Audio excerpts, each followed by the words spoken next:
Hey guys, welcome back to Grand Tactician. I do appreciate what little support we did get on the first video. Thank you so much. It's encouraging. It tells me at least a few of you guys enjoy this. So I decided to keep on going. Now my plan is in this episode is to continue to industrialize the South. But my primary focus is to get our northern armies set up and running so they can fight in the northern theater, and I can send the army in Tennessee back to Tennessee to fight down there. At least that's the plan. And I would also like to get some more up-to-date cannons and weapons and that. Alright guys, as I said, my plan is to get the rest of the northern armies the manpower they need to fight on that front. But until then, we need an army in Virginia that is in fighting order. And unfortunately, that is the army in Tennessee right now. And even they don't have 100% of their men yet. So I'm a little bit concerned, I'm not gonna lie. And last episode, we also built a logging camp, and I believe 6 ironworks and 5 foundries, I think, if I'm remembering the numbers right. But we're waiting until the White House, if you will, has ratified the 2-year contract so we can get the majority of the manpower, if not all of the manpower we need. So we will see how many more days we have on this right now. I do want to see that real quick. I know it's not a very long time, but okay, so we got a week left until the 2-year contract is ratified. And then I might just go straight to the 3rd year. I might, so we can focus on other stuff for the time being. After that is done, I'm just kind of holding my breath right now, to be perfectly honest. Okay, so the army of Tennessee is now at its destination, which is good. Okay, we can get the artillery cast right now if we wanted to, which I'm really considering doing, just to get the Napoleons wrong. But artillery is a little bit harder to manufacture than rifles, but I think we will get that, guys. I think the earlier we can get at least Napoleon cannons, the better off we're gonna have. Union on the move, well, they won't be on the move for too much longer, because when I'm done building these armies, it's gonna be a heck of a fight. Let's actually get some. Right now, I think these 16-pounder, I think they're 16. No, right now I think these 14-pounder rifles,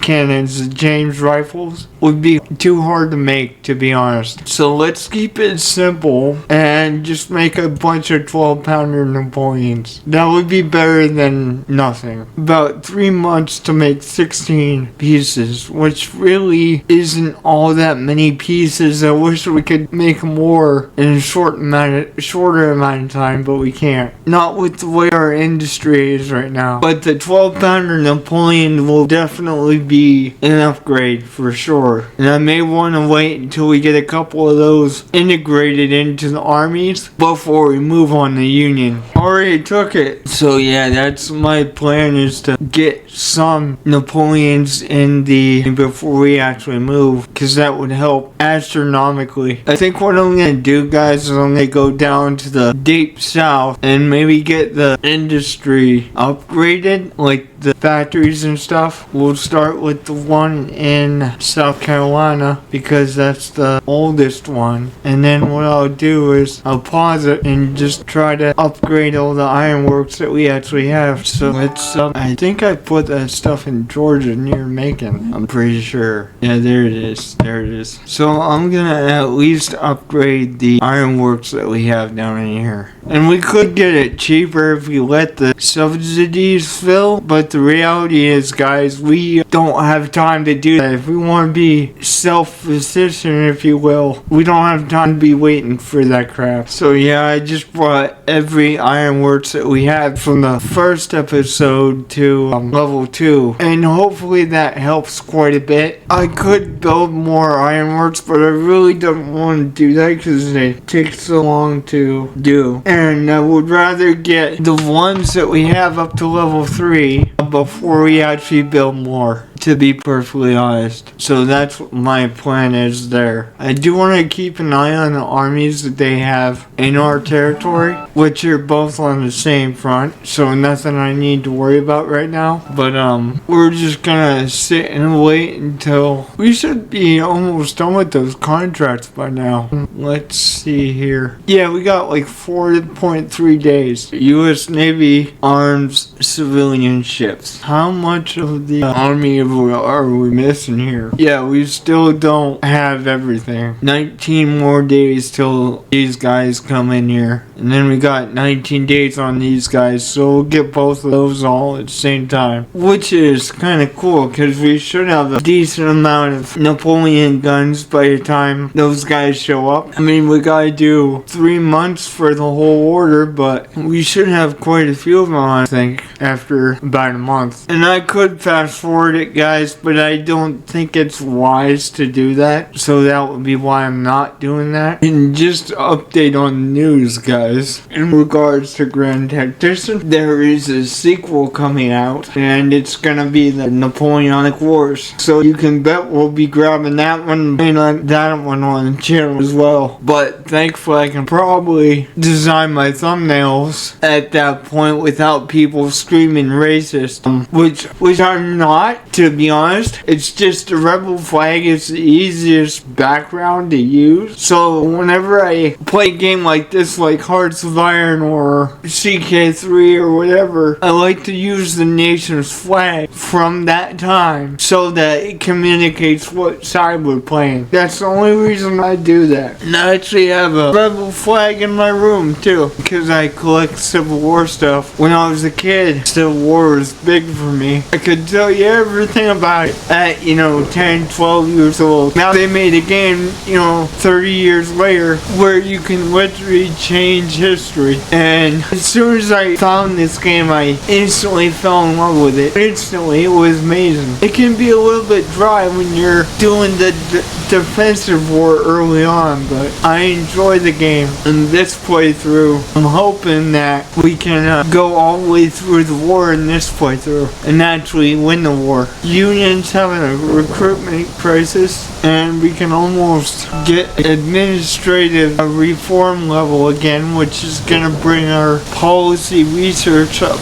goes up by 10% each time. And we're about to have 2-year contracts in about half a day. 2-year contracts. Congress sanctions further enlistments. State reforming new regiments. States forming new regiments. Call to arms. Confederacy calls for volunteers. 2-year contracts. I'm just gonna do the 3rd year just because it would probably be a good idea. So we're gonna get 3-year contracts right now, and then we'll try and focus on industry and the economics and whatnot. Okay, so I'm gonna work on the Army of the Potomac first and foremost. Alright, now we need one more brigade here to complete this division. There we go. Division number 2. I'm just gonna get 9,000 infantry for him, and then we'll get some artillery for this guy. Right now, we're just gonna conserve manpower here, guys. I just want to get the northern armies in fighting shape. I don't want to build a grand army yet. Okay, there's the Army of the Potomac and Army of Tennessee. We already got that taken care of. Hampton's division is in Richmond, so we probably do want to strengthen that at some point. Joseph Johnson, here we go. Jackson is under McCabe. McCabe is getting 2 more brigades. Excuse me. That was kind of easy. Just kind of fluctuated some troops around. That's all we did. Okay, so these guys, all of them will be in fighting shape. I'll give Deb Stewart a cavalry division in a few days. I'm not really concerned about Cav right now because honestly they're not very good until you get the carbines for them. So I do want to just focus on what's critical to our success, and that is artillery and infantry. So cavalry comes in second. Yeah, let's get that administrative reform upgrade. There we go. That's awesome.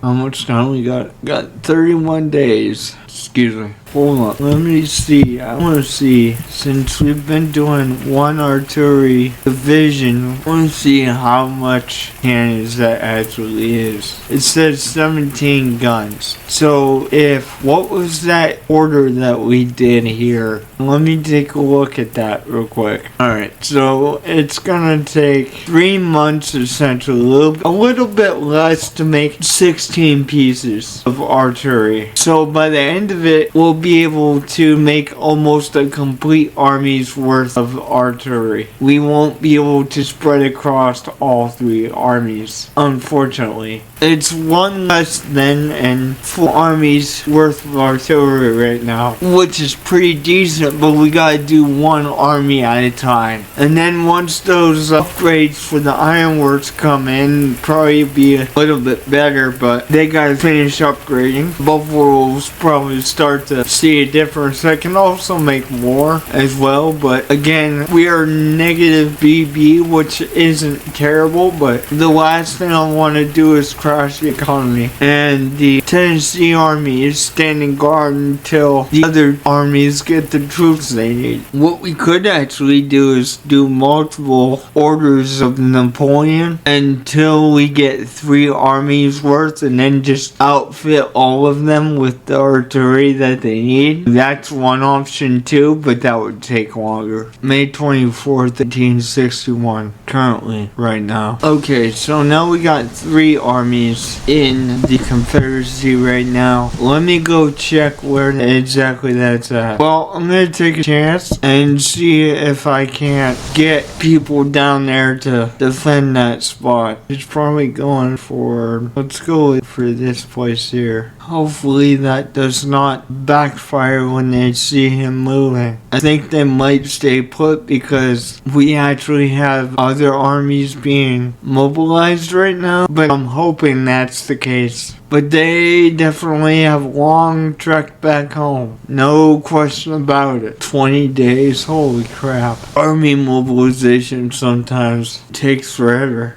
And hopefully you guys understand that there's not much else I can do. It's not one of those games where you can just move when you want to move. You gotta sit and wait, unfortunately. And I said that plenty of times in part 1, but it's honestly, it's the cold hard truth. Can't change it. It really is the cold hard truth of this game. Especially playing as the South, because you're on the back foot almost from the very beginning. The best thing you can do is just defend what you got with what you got. That's just the reality of this game, guys. And even for me, the player, it's like, come on, get the men here. But at the same time, you're like, well, the reality is there's nothing I can do about it. I'm moving the Tennessee Army back home, and that's about all we can do, because none of the other armies are ready to go. Not yet, anyway. What's really nice is when winter comes around, because the war slows down a little bit. You got periodic skirmishing, you got that, but it's not like 20,000 man battles every single day, if that makes sense. It's more like you might get a battle every 2 months or so, maybe a month. It's very sporadic fighting in the wintertime. It really slows down, so you really want to take advantage of the off season, if that makes sense. And it looks like our economy went up a little bit, because if I remember correctly, it was negative BB last time, so it's definitely getting a little better. And again, guys, I'll say again, the reason why I'm not running on 5 times speed right now is because I really need to keep a track on the Union armies and what they're doing and when. That way, if I'm in a position to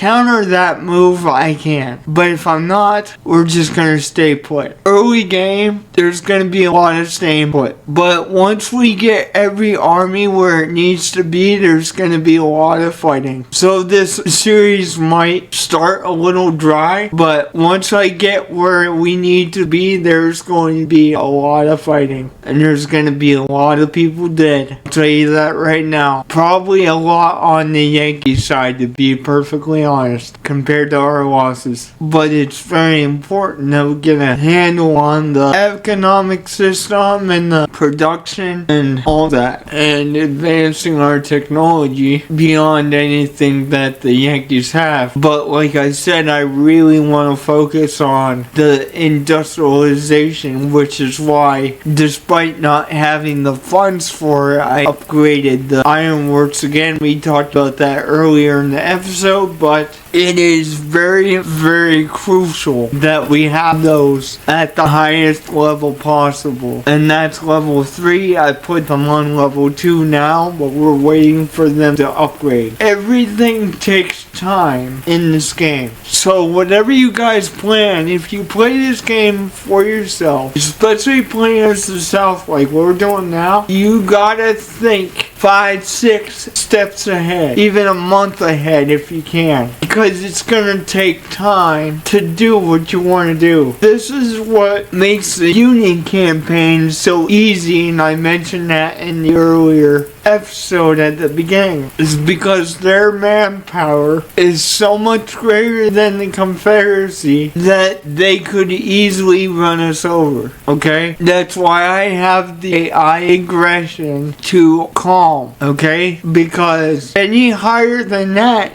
makes the game extremely difficult. And when you're on the back foot as the Confederacy, like we are now, it is still extremely hard to win battles. Now I've gotten to the point where I kicked some major Yankee butt. But guys, I had to play this game for years before I got that good. And so I know how to use the Confederacy in the field with our lack of manpower, okay? And I've gotten so used to playing as them that I can at least win battles proficiently, okay?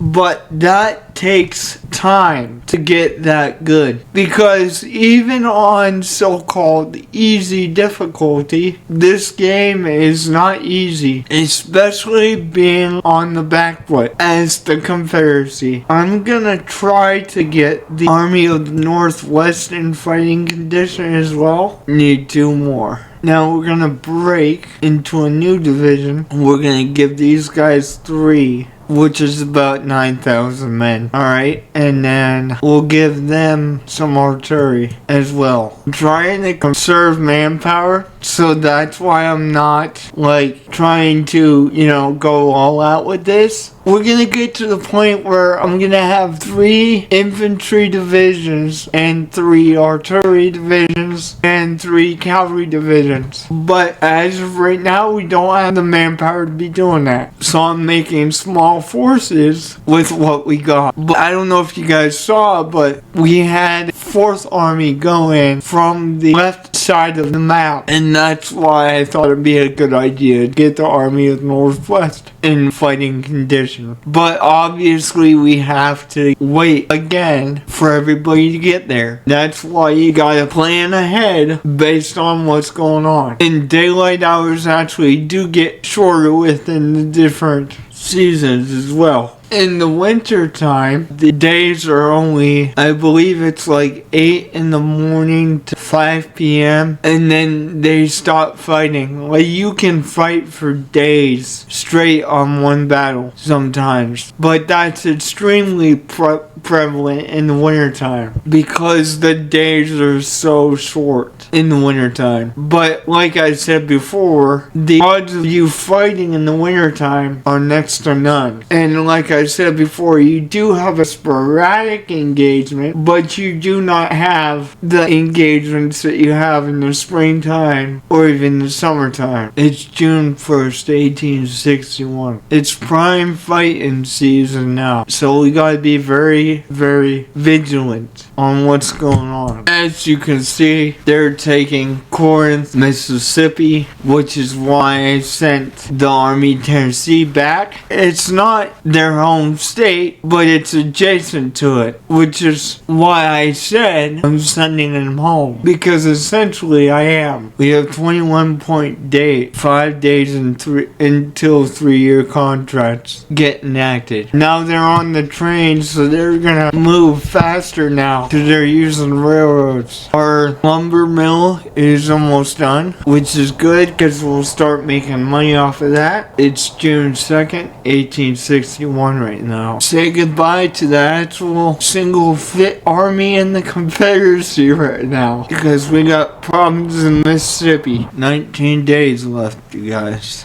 till Congress enacts 3-year contracts. The lumber mill's completed. Come on, we need Confederate rifles here. Jeez. And like I said, this game takes a while. And I would run it on 5 times speed, guys, don't get me wrong. But other playthroughs that I've done that, unfortunately, it just brought a bunch of Yankee armies across the border before I could even be ready for it. So I want to get our borders locked down before I play on 5 times speed, but until then I gotta keep an eye out. Okay, what's that we just unlocked? Springfield rifles. You know what, guys? I'm gonna take advantage of this. We need guns. Okay, we'll get these guys in 2 days. Robert E. Lee's an artillery commander. That's funny. That's funny. Alright, guys. We got 4 pieces of artillery, 44 Springfield musket. I need the rifle musket. There we go. I'm just gonna order a bunch of these. Not bad. 130 something days for 50,000 units. 133 actually. Now we're gonna give our men the equivalent to what the Union has. It's a cheap gun, but we'll be able to stand toe to toe with the Union Army this way. But by far it is not nothing special. Price withdrawal. Okay, what's going on here? I see what's going on. As you can see, guys, we're in the position where we can't do nothing in regards to this. We could strengthen price, but that would take days again. So I want to cover the most crucial junctions before we deal with Mississippi. Now they're blockading our ports, which is not really good, but it's not gonna affect us like the armies will, because I can counter what they're doing to the ports with a project. It's 16 days till Congress ratifies the 3-year contract. My main concern right now is not the ports, it's getting our armies out of these Union armies, out of Union Confederacy territory. I said Union, but I mean Confederacy. Alright, guys, I think I'm gonna end the episode here, only because it's 8:30 at night where I'm at, and we've been playing for 30 minutes over, so I think it's about time. And when we come back, we'll get the 3-year contracts and try to get these armies on the move so we can fight back and push these guys out. So you don't want to miss that, because that is definitely coming in the 3rd episode. The first 2, a little bit dry, I'm sure, but I mean, battle is coming. It's just going to take time, so try and be patient with me, guys. God bless you guys, and I'll see you guys next time. And if you would push that like and subscribe button for me, I appreciate it, guys. Love you guys so much.